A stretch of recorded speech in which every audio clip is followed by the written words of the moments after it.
ನಮಸ್ಕಾರ ಸ್ನೇಹಿತರೆ, ನಮ್ಮ ಜ್ಯೋತಿಷ್ಯ ದರ್ಶನ ಯೂಟ್ಯೂಬ್ ಚಾನಲ್ಗೆ ನಿಮ್ಮೆಲ್ಲರಿಗೂ ಕೂಡ ಸ್ವಾಗತ. ಇಂದಿನ ವಿಡಿಯೋದಲ್ಲಿ ಬಹಳಷ್ಟು ಜನರು ತಿಳಿಯಲು ಬಯಸುವ ಸ್ತ್ರೀ ಆಕರ್ಷಣಾ ಯಂತ್ರದ ಬಗ್ಗೆ ತಿಳಿದುಕೊಳ್ಳೋಣ. ಈ ಯಂತ್ರದ ಮಹತ್ವವೇನು, ಇದನ್ನು ಯಾವ ಉದ್ದೇಶಕ್ಕಾಗಿ ಬಳಸುತ್ತಾರೆ, ಇದರ ಆಧ್ಯಾತ್ಮಿಕ ಅರ್ಥವೇನು ಎಂಬುದನ್ನು ವಿವರವಾಗಿ ತಿಳ್ಕೊಳ್ಳೋಣವಾ? ಮೊದಲನೆಯದಾಗಿ ಆಕರ್ಷಣೆ ಎಂಬ ಪದದ ನಿಜವಾದ ಅರ್ಥವನ್ನು ಮಾಡಿಕೊಳ್ಳೋದು ಹೇಗೆ ಎಂಬುದನ್ನು ತಿಳಿಯೋಣ.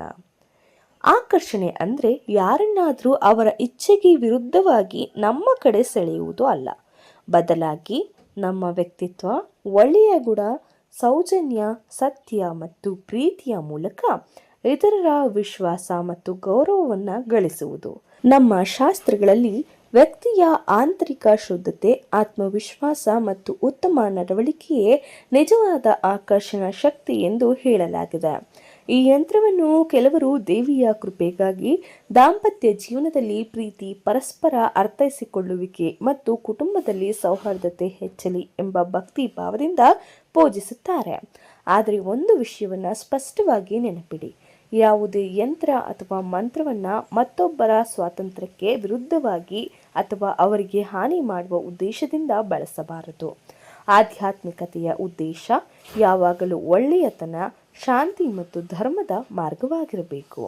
ಈ ಯಂತ್ರವನ್ನು ಶುಭ ದಿನದಲ್ಲಿ ಪೂಜಾ ಕೋಣೆಯಲ್ಲಿ ಇಟ್ಟು ದೇವಿಯ ಸ್ಮರಣೆ ಮಾಡಿ ದೀಪ ಹಚ್ಚಿ ಭಕ್ತಿಯಿಂದ ಪೂಜೆ ಮಾಡಬಹುದು.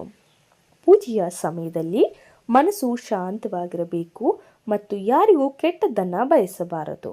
ಒಬ್ಬ ವ್ಯಕ್ತಿಯ ನಿಜವಾದ ಆಕರ್ಷಣೆ ಅವನ ಮಾತಿನಲ್ಲಿ, ನಡವಳಿಕೆಯಲ್ಲಿ, ಪ್ರಾಮಾಣಿಕತೆಯಲ್ಲಿ ಮತ್ತು ಸಹಾಯ ಮಾಡುವ ಗುಣದಲ್ಲಿ ಇರುತ್ತದೆ.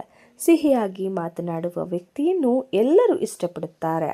ಗೌರವದಿಂದ ನಡೆದುಕೊಳ್ಳುವ ವ್ಯಕ್ತಿಯನ್ನು ಎಲ್ಲೆಡೆ ಗೌರವಿಸುತ್ತಾರೆ.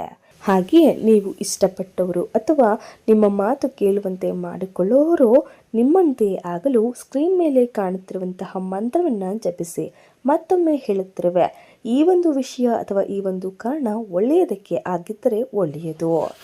ಹಾಗೆಯೇ ದಂಪತಿಗಳ ನಡುವೆ ಪ್ರೀತಿ ಹೆಚ್ಚಾಗಬೇಕಾದರೆ ಪರಸ್ಪರ ವಿಶ್ವಾಸ, ಸಹನೆ ಮತ್ತು ಪ್ರಾಮಾಣಿಕತೆ ಇರಬೇಕು. ಯಾವುದೇ ಯಂತ್ರಕ್ಕಿಂತ ಈ ಗುಣಗಳೇ ಸಂಬಂಧವನ್ನು ಗಟ್ಟಿಯಾಗುತ್ತದೆ. ದೇವಿಯ ಆರಾಧನೆಯ ಜೊತೆಗೆ ಪ್ರತಿದಿನ ಒಳ್ಳೆಯ ಕರ್ಮಗಳನ್ನು ಮಾಡುವುದು, ಬಡವರಿಗೆ ಸಹಾಯ ಮಾಡುವುದು, ಹಿರಿಯರನ್ನು ಗೌರವಿಸುವುದು ಮತ್ತು ಸತ್ಯದ ಮಾರ್ಗದಲ್ಲಿ ನಡೆಯುವುದು ಅತ್ಯಂತ ಮುಖ್ಯ. ನೆನಪಿಡಿ, ದೇವರ ಅನುಗ್ರಹ ಪಡೆಯಲು ಭಕ್ತಿ, ಶ್ರದ್ಧೆ ಮತ್ತು ಒಳ್ಳೆಯ ಮನಸ್ಸು ಬೇಕು. ಇವುಗಳಿದ್ದರೆ ಜೀವನದಲ್ಲಿ ಉತ್ತಮ ಸಂಬಂಧಗಳು, ಗೌರವ ಮತ್ತು ಸಂತೋಷ ಸ್ವಾಭಾವಿಕವಾಗಿ ದೊರೆಯುತ್ತವೆ. ಈ ರೀತಿಯಾದಂತಹ ಜ್ಯೋತಿಷ್ಯ, ಯಂತ್ರ, ಮಂತ್ರ, ತಂತ್ರ ಹಾಗೂ ಆಧ್ಯಾತ್ಮಿಕ ಮಾಹಿತಿಗಳಿಗಾಗಿ ನಮ್ಮ ಜ್ಯೋತಿಷ್ಯ ದರ್ಶನ ಯೂಟ್ಯೂಬ್ ಚಾನಲ್ನ ಸಬ್ಸ್ಕ್ರೈಬ್ ಮಾಡಿ. ಈ ವಿಡಿಯೋವನ್ನು ನಿಮ್ಮ ಸ್ನೇಹಿತರಲ್ಲಿಯೂ ಹಂಚಿಕೊಳ್ಳಿ. ವಿಡಿಯೋ ಇಷ್ಟವಾದಲ್ಲಿ ಲೈಕ್ ಮಾಡಿ. ನಿಮ್ಮ ಜಾತಕ ಪರಿಶೀಲನೆ, ವೈಯಕ್ತಿಕ ಜ್ಯೋತಿಷ್ಯ ಸಲಹೆ, ಯಂತ್ರ, ಮಂತ್ರ ಹಾಗೂ ಆಧ್ಯಾತ್ಮಿಕ ಮಾರ್ಗದರ್ಶನಕ್ಕಾಗಿ ಹಿಂದೆ ನಮ್ಮ ಕೆಳಗಿನ ನಂಬರ್ಗೆ ವಾಟ್ಸಪ್ ಮಾಡಿ. ಇದರ ಮೂಲಕ ನಿಮ್ಮ ಯಾವುದೇ ಸಮಸ್ಯೆಗಳಿಗೂ ಕೂಡ ಪರಿಹಾರ ಕಂಡುಕೊಳ್ಳಬಹುದು. ಧನ್ಯವಾದಗಳು. ಮತ್ತೆ ಮುಂದಿನ ವಿಡಿಯೋದಲ್ಲಿ ಭೇಟಿಯಾಗೋಣ. ನಮಸ್ಕಾರ.